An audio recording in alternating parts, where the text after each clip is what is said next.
Welcome to Access, thanks to Crypto.com. Matthew Lloyd and Damian Barrett with you to dissect round 11, where an old-fashioned slanging match closed proceedings. Lordo, what else will you be focusing on today? Damo, looking forward to talking about what the Blues need to address over their break, which is coming up with the bye this weekend, and also the two young captains that are chasing Max Gawn for All-Australian captain. You're big on that, aren't they? They're emerging, yeah. I'm going to look too, Lordo. The Lions, they are the reigning premier. They are still the benchmark for 2025, but we will start with the stoush at Marvel Stadium, the last game of round 11. Pre-match, Ross Lyons said something. Damien Hardwick, the coach of the Suns, didn't like it, and Mark Evans, CEO of the Suns, furthered the cause this morning. You know, I'm a little bit concerned. They're chock full of talent, aren't they? The AFL Nepo baby, but Nepo baby. Nepo baby, yeah. How do you feel about that? Oh, it's a little bit disrespectful, I think. Trust me, I've been at Richmond and I've come to the Gold Coast. We don't get a lot. What probably St Kilda should do is just make sure they focus on their own backyard instead of trying to bring everyone else down. You know, 13,000 people here today.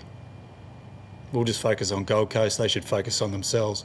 End of the day, first person or first place you need to look is Intrit. So focus on them, we'll focus on us. I thought the comments were offensive and out of order. Offensive in that the word implies corruption and favouritism. So that really stabs at the club's hard work over a lot of years.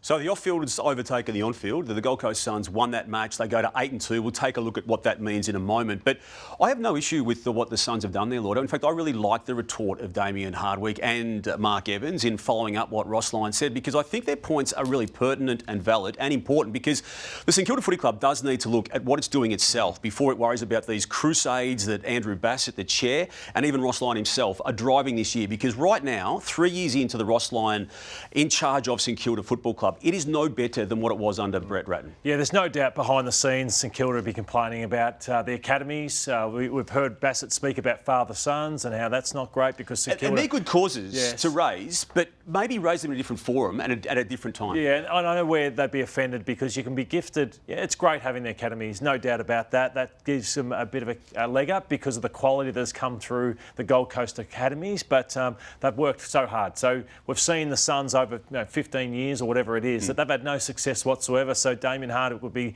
offended in a sense that the hard work that he has put in to get this team to 8-2, that it's just a whack across what they're doing there. But even the mindset of a coach, Lordo, to produce this phrase, the Nepo baby, as he's about 15 minutes away from playing a game of footy. This is a club that is now 4-7. It is not playing well. It has lost to West Coast. Now, that takes some doing this year. West Coast has won one game this year. It was against the St Kilda Footy Club. And even the deflection of Ross, the cuddly Ross, the friendly Ross, it's not him. It's not working. I understand why he wants to portray an image that is different to what it was in the past, because it was harsh and stark in the past. But I think St Kilda needs the old Ross back in all facets, and to not be talking about White Lotus and Married at First Sight, and just to be the ruthless Ross Lyon which his club needs him to be. Yeah, and Damien Hardwick even whacked that they only got 13,000 people there, which I like because there's no real redeeming features at St Kilda at the moment. So I'm with you. They need to focus on themselves and themselves only because, again, it was a poor performance. They fought hard in the second half, but some of the ball use from St Kilda just wasn't good enough. So, you see, I thought Gold Coast were the better side early, but after half-time, St Kilda were pressing and they were coming pretty hard, but they just don't have the skill or the poise just to put scoreboard pressure on and punish you. And that's why 13,000 people go and watch them play, because there's nothing really that gets you excited. To the neutral observer, it was an ugly slog of a game to watch, wasn't it? And again, I think to Damien Hardwick's point, and this is where St Kilda do leave themselves exposed with making these comments about other clubs and the industry. When you only got 13,000 of your own at a home game, I know it's a Sunday fixture, I get that, and I get they're 4-7 as a result of their form this year, but there are problems there, Lordo. Just back on the Suns for a moment. 8-2, obviously they've got that game up their sleeve, the postponed opening game.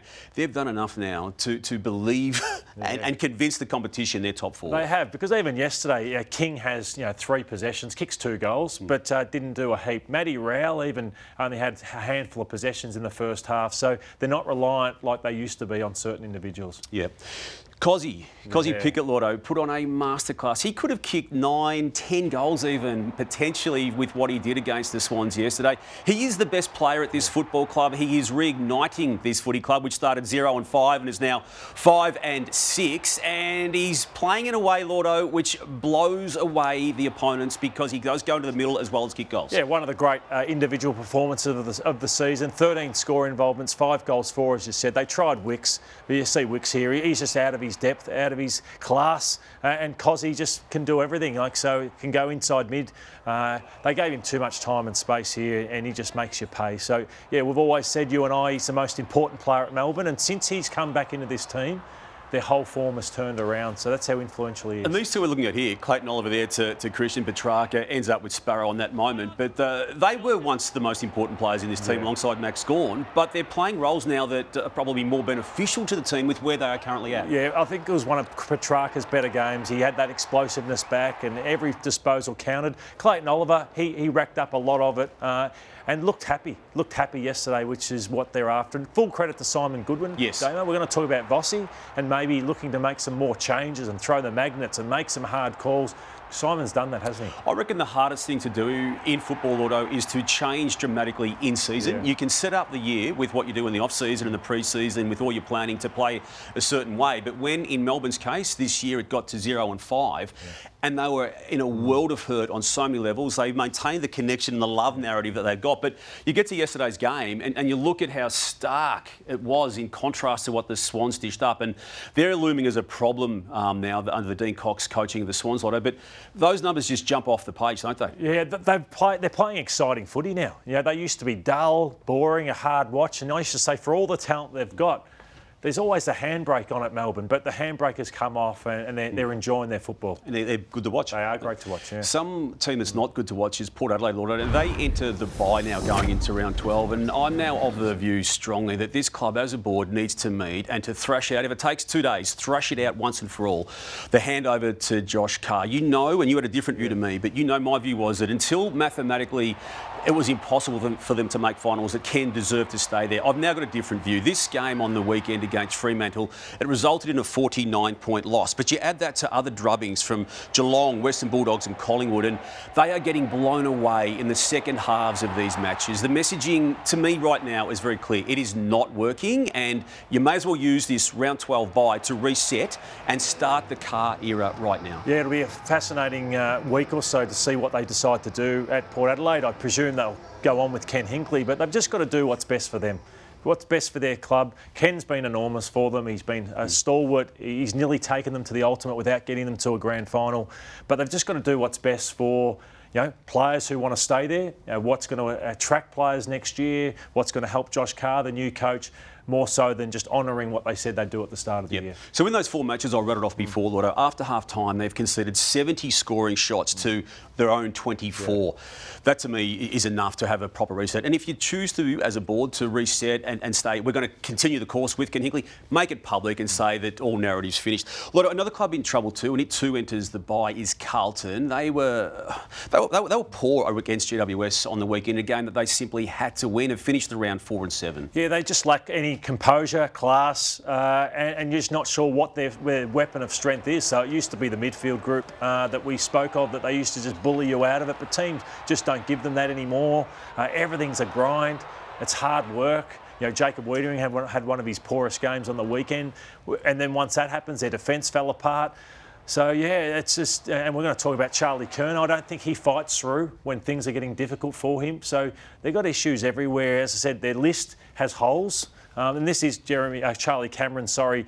Why doesn't Charlie Curnow, sorry, why doesn't he have the ability? Is it that Vossi and the game plan lets him down? Because he's got the talent of Jesse Hogan and Jeremy Cameron, but for whatever reason, the team, or the plan just doesn't allow it. And so you line up that board there with what you just showed with the vision, and what you are saying is it's just the same old every single week. There's nothing different. There's nothing dynamic about it, and there's no preparedness unlike Simon Goodwin, to change? No, and we hear Michael Voss after the game, and sometimes I just wonder, does he not want to speak to the media or give answers? But it seems to be the same thing he speaks of. But yeah, I haven't seen any point of difference from the first round loss or when they lose to Richmond to now for what's changing. And a player they chose to trade out last year, did you realise Matt Kennedy was as good as he clearly is? And did Carlton also maybe overlook how good he was? I'd have to question, is it that he's thriving, Damo, in another environment under Luke Beveridge and the Western Bulldogs? And yes, they're still 7th on the ladder, the Western Bulldogs, but Matty Kennedy looks leaner and he looks more damaging, and he's not just the bang crash midfielder that Carlton seem to have a lot of. So I didn't think he'd be a loss because of the amount of players like him at Carlton. I was the same, admittedly, Lotta. Yeah. But he's been outstanding, and geez, he'd be handy at Carlton. He was. We touched before, Lotto, on the Brisbane Lions, and they had a lull, didn't they? A draw against North Melbourne in Hobart and a loss after dominating for 3 quarters against Melbourne.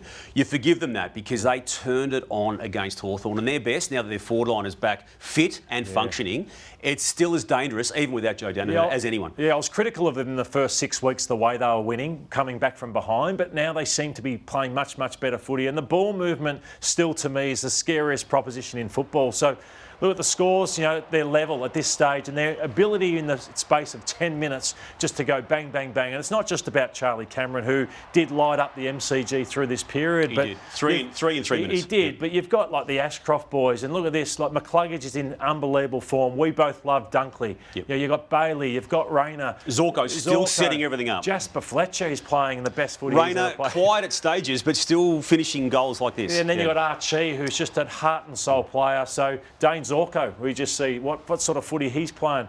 This guy just getting better off an ACL, even though he won the Norm Smith, and then he's got his brother Levi Ashcroft, who is doing fantastic things. So they scare me. I love watching them play, and they're top 2 for a reason. The Hawks are a semi-mystery, aren't they? They're 7-4, so they've done some hard yards, but they've beaten effectively no one of significance in the 8. That's how the numbers looked on the match just gone, as well as the games they had played previously, Lordo, in the previous 2 weeks. And then you look at what's to come, we're going to know by round 14 how real their premiership chances are. Yeah, I just feel they're erratic. So I've always, under Sam Mitchell, felt like Damo, he's been in total control. But I just don't feel there's control there at Hawthorn. Like, the Sicily captain, he's out of control. Their midfield is just getting beaten up. Their forward line, players playing for free kicks. Wizard Watson having 4 touches on the weekend. Dylan Moore's not quite going as well. So they've got issues everywhere as to why they can't match it with the best sides in the comp. Yep. North Melbourne played Collingwood, Lotto. I was disappointed yet again with the Roos, with what happened in the final quarter. I say that because of the inexperience with which Collingwood was forced to play this game in, and it was these players on screen, Lotto. 5 of them playing between game number 1 in Will Hayes' case or Ned Long game number 23. They all played a significant role in that match to that point and continued to stand up in the last quarter. There were 9 players of significance. There were 2 Norm Smith medalists missing from that Collingwood team, Bradley Hill and Scott Pendlebury. Moore, DeGoey, McStay, Schultz, Sidebottom. Maynard went and was subbed out in the first minutes of the match. And I'm even going to throw Tom Mitchell in, who will, if he gets fit, be a part of this team again. That was a chance that North had to take and were blown away again. Yeah, I saw Alistair Clarkson in the press conference after the game, and he was shell-shocked by what they put up in that last quarter. 8 goals to 1. I've been far more forgiving than I should be. That was a poor last quarter in performance. But Jamie Elliott, what a player he's become and is, and he did it again over the weekend. Just want to show some of his craft. So look at Toby Pink. So the way he works, most players have just come up with that. Pink loses sight of Jamie Elliott. Just that tick lead. You can't teach that, kids watching that. He's a tough matchup. So Aidan Corr goes to him. Do you play a big on him? Do you play a small on him? And then Corr's not great at stoppage. So then he loses him there. So he's in that sort of form. He's got as many footy smarts as anyone in the comp, hasn't he? He has, and I'm just wrapped that his body has held up for him in recent years because that was the only thing stopping him early. And well done to Collingwood. Don't underestimate what they did in that game. Yes, they are top of ladder before and after that game, but they did win that match without their key players. It cannot be lost on what they're doing. I'm with you. For every knock we have on North, Collingwood are the opposite with the respect we have for them. Now, Lotto, you notice something different with Essendon. Now, again, full credit to Essendon. 6-4, same amount of wins as the Western Bulldogs, who we think's a premiership hope. 1 less game played to this stage. They're using the captain a little bit differently, you noticed. So we had 3 clearances and 1 centre clearance. So, Zach Merritt. Yeah, Zach Merritt. So you're going, where is Zach? So all night I was at the game watching it there live. Zach Merritt was never in tight. So I think they've identified and go, he's a bull, Setterfield. Nick Martin, Caldwell, those sort of players, Durham, who's not there. So rather than put Zach Merrett in around, let's get him on the outside. He has been for 250 games. Yeah, for 250 games. So you see he's about to pop up. So Zach Merrett sat 15, 20 metres off a lot of contests. So he could do the damage like that. So again, we're talking about some clubs who, why don't you try some things and change some things? Look at Zach Merrett. He's out here. So rather than getting caught in amongst where they're just banging and crashing him all the time, use his weapon, and he's outside one of the best kicks in the game, arguably the best in the game.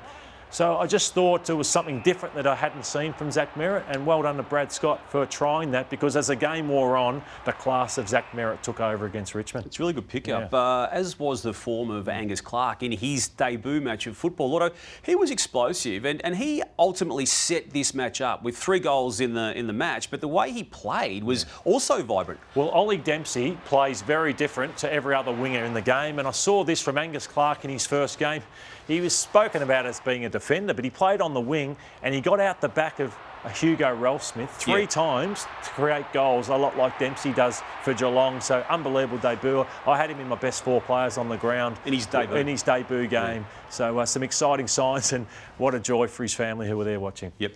Well, it's time for the Crypto.com bold call of the Access program for round 11. What have you got today? The bold call is that there's 2 young captains nipping at the heels of Max Gawn to be the All-Australian captain this year. So Max is in front, but Noah Anderson, he is just a phenomenon. So they've given him the captaincy and he just goes from strength to strength. So he's ranked top 7 in the coaches' votes award, which is one I really value, the coaches one. So he just was extreme again. Windhager was with him early, but doesn't worry him. He had 30, nearly 40 possessions, 36 disposals yesterday. And Jordan Dawson, he's had a big year. He's big. He could have kicked 5 or 6 goals himself. So remember him as a wingman at the Sydney Swans, but now he's that damaging. A half-back flanker initially. But the damage he does is extreme. And the way they're using him, hitting the goals. Yeah, absolutely. So they're the best players in the game. You look at what Kozzie Pickett did, Toby Green does, and Jordan Dawson is now as good as anyone. Yep.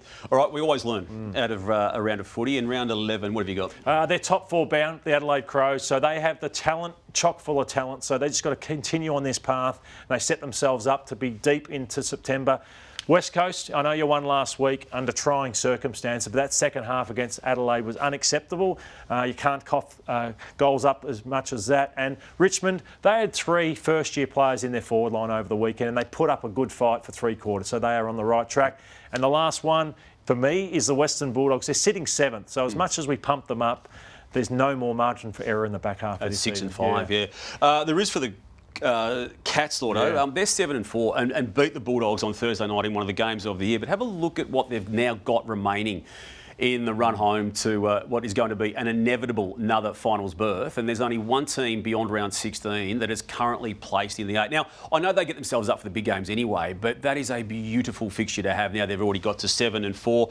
Toby Green, Lordo, game 250. He's clearly at the latter stages of a grand career, but he's still, when he wants to be, among the very, very, very best in the competition. And the Dockers, Lordo, GWS they beat last week, Port Adelaide on the weekend.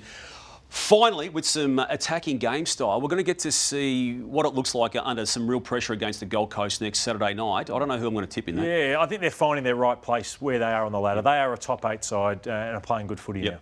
Now, I believe I made up 1 on you in the tipping lotto, but I'm still embarrassingly down in 10th spot. You're not much better than me. And Fish, Michael Whiting, the tearaway leader alongside Chad Wingard, they're dominating proceedings for Crypto.com on the tipping leadership board.